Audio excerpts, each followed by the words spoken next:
अच्छा, सब तो पहला तुसें मैनूं ये दसना हैगा कि पाकिस्तान दे विच पहली वारी कौन आया? ਅਸੀਂ ਪਹਿਲੀ ਵਾਰ ਆਏ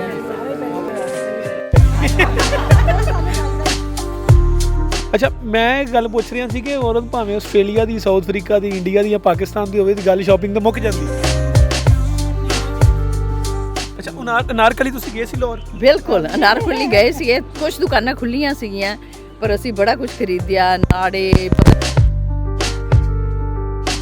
ਐਂਡ ਜਿੱਥੇ ਵੀ ਅਸੀਂ ਸਮੋਸੇ ਚਾਹ ਪੀਤੀ ਉਹਨਾਂ ਨੇ ਸਾਡੇ ਤੋਂ ਪੈਸੇ ਵੀ ਨਹੀਂ ਲਏ।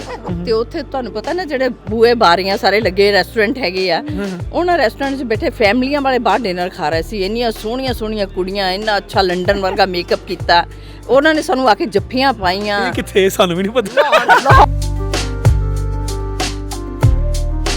ਹਾਂਜੀ, ਸਤਿ ਸ਼੍ਰੀ ਅਕਾਲ, ਨਮਸਕਾਰ ਤੇ ਅਸਲਾਮ ਅਲੈਕੁਮ। ਤੁਸੀਂ ਵੇਖ ਰਹੇ ਹੋ ਇੰਡੋਜ਼ ਟੀਵੀ ਆਸਟ੍ਰੇਲੀਆ। ਇੰਡੋਜ਼ ਟੀਵੀ 'ਚ ਤੁਹਾਡਾ ਇੱਕ ਵਾਰੀ ਫਿਰ ਸਵਾਗਤ ਹੈ। ਇਹ 10 ਤੋਂ 12 ਦਿਨ ਜਿਹੜੇ ਹੈਗੇ ਨੇ ਬੜੇ ਸਪੈਸ਼ਲ ਨੇ, ਕਿਉਂਕਿ ਗੁਰਪੁਰਬ ਦੀਆਂ ਰਸੂਮਾਤ ਜਿਹੜੀਆਂ ਹੈਗੀਆਂ, ਤਕਰੀਬਾਤ ਜਿਹਨੂੰ ਸਾਡੀ ਜ਼ੁਬਾਨ 'ਚ ਕਹਿੰਦੇ ਨੇ, ਉਹ ਚੱਲ ਰਹੀਆਂ ਹੈਗੀਆਂ ਨੇ। ਤੇ ਅਸੀਂ ਵਿਸਾਖੀ ਤਰ੍ਹਾਂ, ਪਿਛਲੇ ਗੁਰਪੁਰਬ ਤਰ੍ਹਾਂ ਉੱਦਾਂ ਹੀ ਲੋਕਾਂ ਨਾਲ ਗੱਲਾਂ ਬਾਤਾਂ ਕਰਾਂਗੇ। ਉਹ ਲੋਕ ਜਿਹੜੇ ਸਾਡੇ ਆਪਣੇ ਆ, ਸਾਡੇ ਸਾਂਝੇ ਆ, ਜਿਹੜਾ ਕਿ ਸਾਡਾ ਕਲਚਰ, ਸਾਡਾ ਜ਼ਬਾਨ, ਬੁਦੋਬਾਸ਼, ਖਾਣਾ ਪੀਣਾ ਸਾਰਾ ਜਿਹੜਾ ਹੈਗਾ ਸਾਡਾ ਸੇਮ ਹੈਗਾ। ਅਸੀਂ ਪਿਛਲੀ ਵਾਰੀ ਵੀ ਜਦੋਂ ਬੀਬੀਆਂ ਨਾਲ ਗੱਲਾਂ ਕੀਤੀਆਂ ਸੀ ਤਾਂ ਸਾਨੂੰ ਸੁਣਨ ਨੂੰ ਇਹੀ ਮਿਲਿਆ ਸੀ ਕਿ ਜਨਾਬ ਪਾਕਿਸਤਾਨ ਤੇ ਇੰਡੀਆ ਦੇ ਵਿੱਚ ਜਦੋਂ ਕਾਮਨ ਗੱਲਾਂ ਹੁੰਦੀਆਂ ਨਾ, ਉਹ ਕਾਮਨ ਗੱਲਾਂ ਦੇ ਵਿੱਚ ਸਾਡੀਆਂ ਖਾਬੇ, ਉਸ ਤੋਂ ਬਾਅਦ ਸਾਡੀ ਰਹਿਣ ਸਹਿਣ, ਸਾਡਾ ਪਹਿਨਾਵਾ ਜਿਹੜਾ ਹੈਗਾ ਉਹ ਸੇਮ ਹੈ। ਤੇ ਹੁਣ ਸਾਡੇ ਨਾਲ ਗੱਲ ਕਰਦੇ ਹਾਂ। ਅਸੀਂ ਮੌਜੂਦ ਹਾਂ ਆਸਟ੍ਰੇਲੀਆ ਦੀ ਇੱਕ ਸੰਗਤ ਦੇ ਨਾਲ। ਆਸਟ੍ਰੇਲੀਆ ਦਾ ਲਫ਼ਜ਼ ਸੁਣਦੇ ਤੁਹਾਡੇ ਦਿਨ 'ਚ ਬਿਲਕੁਲ ਨਾ ਆਵੇ ਕਿ ਅਸੀਂ ਅੰਗਰੇਜ਼ੀ ਬੋਲਾਂਗੇ, ਅਸੀਂ ਪੰਜਾਬੀ 'ਚ ਹੀ ਗੱਲ ਕਰਾਂਗੇ। ਹਾਂਜੀ, ਸਤਿ ਸ਼੍ਰੀ ਅਕਾਲ ਜੀ। ਸਤਿ ਸ਼੍ਰੀ ਅਕਾਲ ਜੀ। ਕੀ ਹਾਲ ਚਾਲ ਹੈ ਸਾਰਿਆਂ ਦਾ? ਤੁਸੀਂ ਵਾਰੀ ਵਾਰੀ ਆਪਣਾ ਨਾਮ ਦੱਸੋ ਮੈਨੂੰ। ਵੀਰਪਾਲ ਕੌਰ ਜੀ। ਤੁਹਾਡਾ ਜੀ? ਮੇਰਾ ਹਰਦੇਵ ਗਰੇਵਾਲ। ਹਾਂਜੀ। ਇੰਦਰਜੀਤ ਕੌਰ। ਤੁਹਾਡਾ ਜੀ? ਸਰਵਿੰਦਰ ਪਰਮਾਰ। ਹਾਂਜੀ। ਹਾਂਜੀ। ਅੱਛਾ, ਸਭ ਤੋਂ ਪਹਿਲਾਂ ਤੁਸੀਂ ਮੈਨੂੰ ਇਹ ਦੱਸਣਾ ਹੈਗਾ ਕਿ ਪਾਕਿਸਤਾਨ ਦੇ ਵਿੱਚ ਪਹਿਲੀ ਵਾਰੀ ਕੌਣ ਆਇਆ? ਅਸੀਂ ਪਹਿਲੀ ਵਾਰ ਆਏ ਸਾਰੇ ਪਹਿਲੀ ਵਾਰੀ ਆਏ? ਹਾਂਜੀ।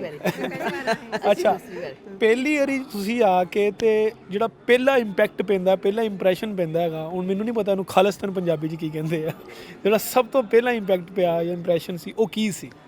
Very welcoming. ਹਾਂ। ਕਿਉਂਕਿ ਜਿਹੜੇ ਅਸੀਂ ਇਮੀਗ੍ਰੇਸ਼ਨ ਦੇ ਗਏ ਸੀਗੇ, ਸਾਨੂੰ ਉਹਨਾਂ ਨੇ ਪੁਲਿਸ ਮਾਰ ਕੇ ਮਿਲਿਆ ਸੀ। ਅੱਛਾ। ਯੈਸ।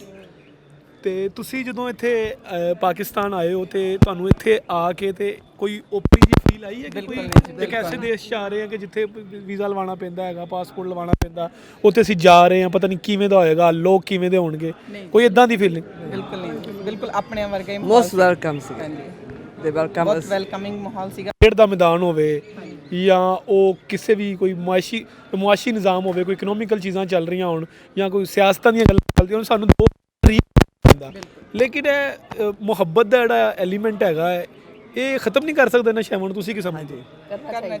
ਕਰਨਾ ਚਾਹੀਦਾ। ਬਿਲਕੁਲ। ਤੁਸੀਂ ਦੇਖੋ ਨਾ ਕਿ ਹੁਣ ਪਾਕਿਸਤਾਨ ਇੰਡੀਆ ਦਾ ਕ੍ਰਿਕਟ ਮੈਚ ਹੋਇਆ ਸੀ, ਉਹਨੂੰ ਜੰਗ ਦਾ ਮਾਹੌਲ ਕਿੰਨੇ ਬਣਾਇਆ ਹੈਗਾ? ਖੇਡ ਹੈ, ਖੇਡ ਹੈ, ਇੱਕ ਲਾਈਨ ਹੈ ਜੀ, ਇੱਕ ਬਾਰਡਰ ਹੈ ਵਿਚਾਲੇ, ਬਸ ਦੈਟਸ ਇਟ। ਅਦਰਵਾਈਜ਼ ਤਾਂ ਆਪਾਂ ਸਾਰੇ ਇਨਸਾਨ ਆ, ਇੱਕੋ ਜਿਹੇ ਆ, ਸਾਰਿਆਂ ਦੀ ਸ਼ਕਲ ਸੂਰਤ ਇੱਕੋ ਜਿਹੀ ਹੈ, ਕੋਈ ਜ਼ਿਆਦਾ ਫਰਕ ਨਹੀਂ ਹੈਗਾ। ਠੀਕ ਹੈ ਨਾ, ਗੋਰੇ ਕਾਲੇ ਦਾ ਫਰਕ ਹੋ ਸਕਦਾ, ਪਰ ਵੈਸੇ ਅਸੀਂ ਸਾਰੇ ਇੱਕੋ ਜਿਹੇ ਆ। ਨਹੀਂ, ਇੱਕ ਗੱਲ ਮੈਂ ਤੁਹਾਡੇ ਨਾਲ ਸਾਂਝੀ ਕਰਦਾ। ਅਸੀਂ ਹੁਣ ਗੱਲਾਂ ਬਾਤਾਂ ਤੇ ਕਰ ਹੀ ਰਹੇ ਹੈਗੇ ਆ, ਤੇ ਥੋੜੀ ਦੇਰ ਪਹਿਲੇ ਸਾਡੇ ਇੱਥੇ ਨਾ ਸੈਲਾਬ ਆਇਆ ਸੀ ਤੇ ਉਹ ਫਸਲਾਂ ਤਬਾਹ ਹੋ ਗਈਆਂ ਸੀ। ਤੇ ਇਹ ਲਾਹੌਰ ਦੇ ਵਿੱਚ, ਲਾਹੌਰ ਤੋਂ ਤਕਰੀਬਨ ਅੰਮ੍ਰਿਤਸਰ ਹੋਏਗਾ ਕੋਈ 40-45 ਕਿਲੋਮੀਟਰ ਲਾਹੌਰ ਤੋਂ। ਉੱਥੇ 10 ਰੁਪਏ ਕਿਲੋ ਪਿਆਜ਼ ਵਿਕ ਰਿਹਾ ਸੀ, ਸਾਡੇ 650 ਰੁਪਏ ਕਿਲੋ ਪਿਆਜ਼ ਵਿਕ ਰਿਹਾ ਸੀ। ਤੁਸੀਂ ਕੀ ਸਮਝਦੇ ਹੋ ਕਿ ਇਹ ਬਾਰਡਰ ਜਿਹੜੇ ਹੈਗੇ ਨੇ, ਅਗਰ ਇਹ ਖੁੱਲਣ ਤੇ ਆਮ ਬੰਦੇ ਦਾ ਭਲਾ ਨਹੀਂ ਹੋਏਗਾ? ਆਪਾਂ ਨੂੰ ਸੋਚਣਾ ਚਾਹੀਦਾ ਨਾ ਕਿਉਂ ਬਣੇ, ਪਰ ਆਪਾਂ ਸਾਰੇ ਇਨਸਾਨ ਆ, ਸਾਰਿਆਂ ਨੂੰ ਬੜੇ ਸ਼ਾਂਤੀ ਨਾਲ ਰਹਿਣਾ ਚਾਹੀਦਾ। ਤੇ ਆਸਟ੍ਰੇਲੀਆ ਦੇ ਵਿੱਚ ਤੁਸੀਂ ਕੀ ਕਰਦੇ ਵਿਹਲੇ? ਨਹੀਂ ਜੀ, ਮੈਂ ਅਲਾਈਡ ਹੈਲਥ ਅਸਿਸਟੈਂਟ। ਕੋਈ ਜੌਬ ਕਰਦਾ ਹੈ? ਅੱਛਾ। ਹਾਂਜੀ, ਜੌਬ ਕਰਦੀ ਹਾਂ ਜੀ। ਤੁਸੀਂ ਕੌਣ ਜੌਬ ਕੌਣ ਕਰਦਾ? ਮੈਂ ਕਰਦੀ ਹਾਂ ਜੀ। ਅਸੀਂ ਰਿਟਾਇਰਡ। ਅਸੀਂ ਬਹੁਤ ਚਿਰ ਕੰਮ ਕੀਤਾ। I am a nurse but I am retired now. ਅੱਛਾ ਅੱਛਾ। ਤੇ ਇੱਕੋ ਹੀ ਸ਼ਹਿਰ ਤੇ ਹੋ ਤੁਸੀਂ ਸਾਰੇ? ਨਹੀਂ, ਮੈਂ ਬ੍ਰਿਸਬੇਨ ਤੋਂ। Melbourne, Sydney. ਬ੍ਰਿਸਬੇਨ ਵਾਲਿਆਂ ਨੂੰ ਅਸੀਂ ਸਪੈਸ਼ਲ ਪ੍ਰੋਟੋਕਾਲ ਦੇਵਾਂਗੇ। ਸਾਡਾ ਮੈਲਬਨ ਐਂਡ ਸਿਡਨੀ। ਅਸੀਂ ਮੈਲਬੌਰਨ ਤੋਂ। ਨਹੀਂ, ਉੱਥੇ ਤੇ ਰੇਡੀਓ ਜੀ ਉੱਥੇ ਆ। ਹਾਂਜੀ, ਬ੍ਰਿਸਬੇਨ ਦਾ ਸਾਡਾ ਚੈਨਲ, ਬ੍ਰਿਸਬੇਨ ਦਾ ਆਸਟ੍ਰੇਲੀਆ ਦਾ ਚੈਨਲ ਹੈ, ਰਿਸ਼ਪਾਲ ਭਾਜੀ ਤੋਂ ਤੁਸੀਂ ਜਿੱਦਾਂ ਕਿ ਜਾਣਦੇ ਹੋ ਸਾਰੇ। ਤੇ ਹੁਣ ਤੁਸੀਂ ਇਹ ਦੱਸੋ ਕਿ ਪਾਕਿਸਤਾਨ ਦੇ ਵਿੱਚ ਸਭ ਤੋਂ ਵਧੀਆ ਚੀਜ਼ ਜਿਹੜੀ ਤੁਸੀਂ ਜਦੋਂ ਫਿਰੋਗੇ, ਖਾਣੇ ਛਾਣੇ ਦੇਖੋਗੇ, ਇਹ ਉਹ ਸਾਰੀਆਂ ਚੀਜ਼ਾਂ, ਗੁਰਪੁਰਬ ਦੇ ਬਾਰੇ 'ਚ ਕੀ ਐਕਸਾਈਟਮੈਂਟ ਹੈ, ਉਹਨੂੰ ਤੁਸੀਂ ਵਰਡਸ 'ਚ ਅਗਰ ਬਿਆਨ ਕਰਨਾ ਹੋਵੇ? ਦੇਖੋ ਜੀ ਅਸੀਂ ਗੁਰਪੁਰਬ ਤਾਂ ਆਸਟ੍ਰੇਲੀਆ ਵਿੱਚ ਵੀ ਮਨਾਇਆ ਜਾਂਦਾ, ਪਰ ਇਸ ਵਾਰੀ ਥੋੜੀ ਜ਼ਿਆਦਾ ਐਕਸਾਈਟਮੈਂਟ ਆ ਵੀ ਲਾਈਕ ਇਹ ਮੇਨ ਜਗ੍ਹਾ ਹੈ ਹਨਾ ਨਨਕਾਣਾ ਸਾਹਿਬ। ਅਸੀਂ ਉੱਥੇ ਥੋੜੇ ਐਕਸਾਈਟਡ ਆ ਵੀ ਉੱਥੇ ਕਿਹੜੇ ਢੰਗ ਨਾਲ ਮਨਾਉਂਦੇ ਨੇ ਹਨਾ, ਤਾਂ ਫਿਰ ਅਸੀਂ ਉਹ ਆਪਦੇ ਕੰਟਰੀ 'ਚ ਉੱਥੇ ਜਾ ਕੇ ਵੀ ਦੇਖਾਂਗੇ ਵੀ ਉੱਥੇ ਕੀ ਚੇਂਜਸ ਹੋਣੀਆਂ ਚਾਹੀਦੀਆਂ ਨੇ ਜਿਹੜੀਆਂ ਇੱਥੇ ਥੋੜਾ ਡਿਫਰੈਂਟ ਆ ਉੱਥੋਂ ਨਾਲ। ਸੋ ਬਹੁਤ ਐਕਸਾਈਟਮੈਂਟ ਆ ਜੀ, ਸਾਨੂੰ ਬੜੀ ਖੁਸ਼ੀ ਹੋ ਗਈ ਹੈ ਨਾ, ਮਤਲਬ ਖੁਸ਼ ਹਾਂ ਅਸੀਂ ਕਿ ਅਸੀਂ ਇੱਥੇ ਆਏ ਹਾਂ, ਕਰਮਾਂ ਵਾਲੇ ਹਾਂ। ਜੇ ਤੁਸੀਂ ਜਦੋਂ ਭੋਗ ਪੈਂਦਾ ਹੈਗਾ ਅਖੰਡ ਪਾਠ ਸਾਹਿਬ ਦਾ ਰਾਤ ਨੂੰ 12:21 ਤੇ ਉਸ ਟਾਈਮ ਇਸ ਤਰ੍ਹਾਂ ਲੱਗਦਾ ਕਿ ਅਸੀਂ ਸਵਰਗ 'ਚ ਆ ਗਏ ਹਾਂ। ਅੱਛਾ, ਮੈਂ ਗੱਲ ਪੁੱਛ ਰਿਹਾ ਸੀ ਕਿ ਔਰਤ ਭਾਵੇਂ ਆਸਟ੍ਰੇਲੀਆ ਦੀ, ਸਾਊਥ ਅਫਰੀਕਾ ਦੀ, ਇੰਡੀਆ ਦੀ ਜਾਂ ਪਾਕਿਸਤਾਨ ਦੀ ਹੋਵੇ ਦੀ ਗੱਲ ਸ਼ਾਪਿੰਗ ਤਾਂ ਮੁੱਕ ਜਾਂਦੀ। ਹਾਂਜੀ ਅੱਛਾ, ਅਨਾਰਕਲੀ ਤੁਸੀਂ ਗਏ ਸੀ ਲਾਹੌਰ? ਬਿਲਕੁਲ, ਅਨਾਰਕਲੀ ਗਏ ਸੀਗੇ, ਕੁਝ ਦੁਕਾਨਾਂ ਖੁੱਲੀਆਂ ਸੀਗੀਆਂ ਪਰ ਅਸੀਂ ਬੜਾ ਕੁਝ ਖਰੀਦਿਆ, ਨਾੜੇ ਪਤਾ ਜਿਹੜੀਆਂ ਦੁਕਾਨਾਂ ਖੁੱਲੀਆਂ ਸੀਗੀਆਂ ਐਂਡ ਬੱਚੇ ਖਰੀਦੇ। ਐਂਡ ਜਿਹੜੇ ਇੱਕ ਦੁਕਾਨ ਤੇ ਅਸੀਂ ਉਹਨਾਂ ਦੇ ਭਰਾ ਦੀ ਦੁਕਾਨ ਇੰਡੀਆ 'ਚ ਮੁੰਬਈ 'ਚ ਹੈਗੀ ਸੀਗੀ ਤੇ ਉਹਨਾਂ ਨੇ ਸਾਨੂੰ ਬੜਾ ਪਿਆਰ ਕੀਤਾ। ਐਂਡ ਜਿੱਥੇ ਵੀ ਅਸੀਂ ਸਮੋਸੇ ਚਾਹ ਪੀਤੀ ਉਹਨਾਂ ਨੇ ਸਾਡੇ ਤੋਂ ਪੈਸੇ ਵੀ ਨਹੀਂ ਲਏ। ਬਾਬੇ ਤੁਸੀਂ ਹਰ ਜਗ੍ਹਾ ਗਿਆ ਹੋਣਾ, ਅਸੀਂ ਇੰਡੀਆ 'ਚੋਂ ਹੀ ਆਏ ਹਾਂ। ਨਹੀਂ ਉਹਨਾਂ ਨੇ ਸਾਨੂੰ ਆਪੇ ਪਹਿਚਾਨ ਲਿਆ। ਉਹਨਾਂ ਨੂੰ ਪਛਾਣ ਆ ਜਾਂਦੀ ਹੈ। ਅੱਛਾ। ਐਂਡ ਅਦਰ ਗੱਲ ਕਿ ਜਦੋਂ ਅਸੀਂ ਲਾਹੌਰ ਸਾਨੂੰ ਹਵੇਲੀ ਲੈ ਕੇ ਗਏ ਰਾਤ ਨੂੰ ਤੇ ਉੱਥੇ ਤੁਹਾਨੂੰ ਪਤਾ ਨਾ ਜਿਹੜੇ ਬੂਏ ਬਾਰੀਆਂ ਸਾਰੇ ਲੱਗੇ ਰੈਸਟੋਰੈਂਟ ਹੈਗੇ ਆ, ਉਹਨਾਂ ਰੈਸਟੋਰੈਂਟ 'ਚ ਬੈਠੇ ਫੈਮਲੀਆਂ ਵਾਲੇ ਬਾਹਰ ਡਿਨਰ ਖਾ ਰਹੇ ਸੀ। ਇੰਨੀਆਂ ਸੋਹਣੀਆਂ ਸੋਹਣੀਆਂ ਕੁੜੀਆਂ, ਇੰਨਾ ਅੱਛਾ ਲੰਡਨ ਵਰਗਾ ਮੇਕਅਪ ਕੀਤਾ। ਉਹਨਾਂ ਨੇ ਸਾਨੂੰ ਆ ਕੇ ਜੱਫੀਆਂ ਪਾਈਆਂ। ਇਹ ਕਿੱਥੇ ਸਾਨੂੰ ਵੀ ਨਹੀਂ ਪਤਾ। ਲਾਹੌਰ ਵਿੱਚ ਉਹਨਾਂ ਨੇ ਸਾਨੂੰ ਫਿਰ ਹਵੇਲੀ ਐਤਕੀ ਤੁਸੀਂ ਨਾਲ ਲੈ ਕੇ ਆਣਾ ਸਾਨੂੰ। ਲਾਹੌਰ ਦੇ ਵਿੱਚ ਤੇ ਹਾਂ ਬੜੀਆਂ ਸੋਹਣੀਆਂ ਸੋਹਣੀਆਂ ਕੁੜੀਆਂ, ਨਹੀਂ ਸਾਨੂੰ ਉਹ ਫੈਮਿਲੀ ਨਾਲ ਬੈਠੇ ਡਿਨਰ ਖਾ ਰਹੇ ਸੀ ਤਾਂ ਉਹਨਾਂ ਨੇ ਸਾਨੂੰ ਆ ਕੇ ਸਾਰਿਆਂ ਨੂੰ ਜੱਫੀਆਂ ਪਾਈਆਂ, ਪਿਆਰ ਕੀਤਾ। ਐਂਡ ਇੰਨਾ ਪਿਆਰ ਕੀਤਾ ਕਿ ਅਸੀਂ ਕਦੀ ਵੀ ਭੁੱਲ ਨਹੀਂ ਸਕਦੇ, ਜਦ ਤੱਕ ਮੇਰੀ ਜ਼ਿੰਦਗੀ ਮੈਂ ਨਹੀਂ ਭੁੱਲ ਸਕਦੀ। ਐਂਡ ਸਾਨੂੰ ਫਿਰ ਹਵੇਲੀ ਲੈ ਕੇ ਗਏ, ਇੰਨਾ ਅੱਛਾ ਖਾਣਾ ਸੀਗਾ ਐਂਡ ਅਮੇਜ਼ਿੰਗ। ਆਈ ਥਿੰਕ ਮੈਂ ਜਲੰਧਰ ਤੋਂ ਹਾਂ ਪਰ ਜਲੰਧਰ ਦੀ ਹਵੇਲੀ 'ਚ ਵੀ ਇਸ ਤਰ੍ਹਾਂ ਦਾ ਨਹੀਂ ਹੈਗਾ। ਮੈਂ 100% ਰਾਈਟ ਕਹਿ ਰਹੀ ਹਾਂ। ਤੇ ਬਹੁਤ ਅੱਛਾ ਸੀਗਾ। ਬਸ ਆ ਬਾਰਡਰ ਤੇ ਜਿਹੜੇ ਪ੍ਰੋਬਲਮ ਹੁੰਦੀ ਸਾਨੂੰ ਇਹ ਖੋਲ ਦੇਣ ਤੇ ਗੱਲ ਖਤਮ ਹੋ ਜਾਏ। ਤੇ ਸੋਹਣੀਆਂ ਕੁੜੀਆਂ ਉਧਰੋਂ ਮਿਲਣਗੀਆਂ ਸਾਨੂੰ ਕਿ ਨਹੀਂ?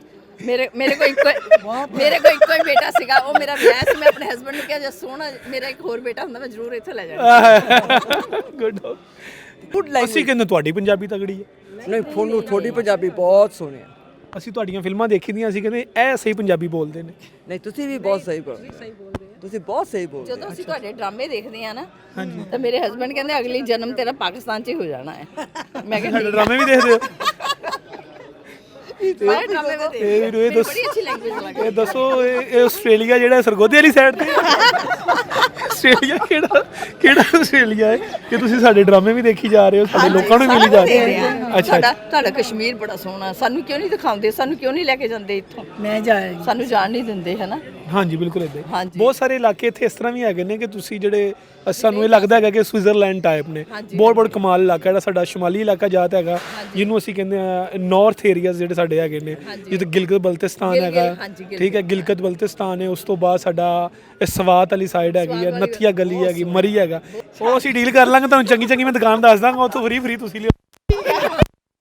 ਚਲੋ ਜੀ, ਠੀਕ ਹੈ ਜੀ, ਸਤਿ ਸ਼੍ਰੀ ਅਕਾਲ, ਬਹੁਤ ਸ਼ੁਕਰੀਆ। ਓਕੇ, ਵਾਹਿਗੁਰੂ ਜੀ ਕੀ ਫਤਿਹ। ਬਹੁਤ